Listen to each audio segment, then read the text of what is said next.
Hi, this is Lauren Lankford, and this is the section on game selection for the library.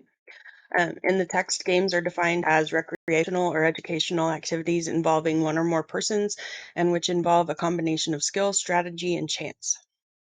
Some of the advantages and disadvantages of having games in the library. Participants can become involved in problem solving.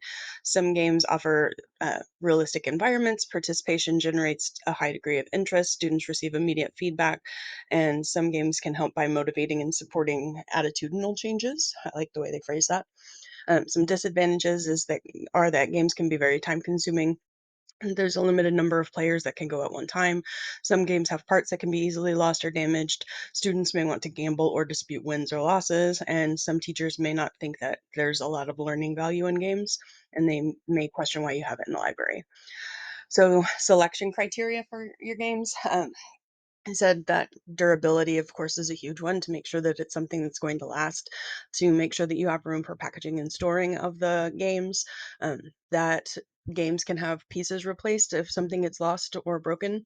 Um, the clarity of the instructions, whether or not you have to spend a lot of time teaching the students how to use the game rather than just playing it.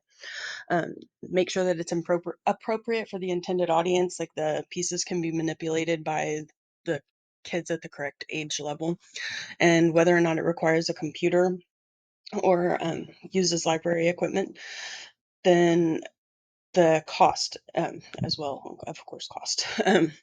But one of the questions was about copyright information. There aren't really a lot of copyright problems with games unless it is something that you're looking at, like it's a computer game, and you have to consider whether or not you can download that.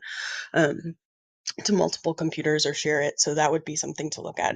But typically, just playing a board game or something is not going to have copyright implications. Some things to consider is whether or not you should get input from the teachers and see what other games might be needed or wanted on campus. To check your district policy on games and make sure that they're allowed in the classroom, and to decide on your game circulation if games can be checked out or only used in the library.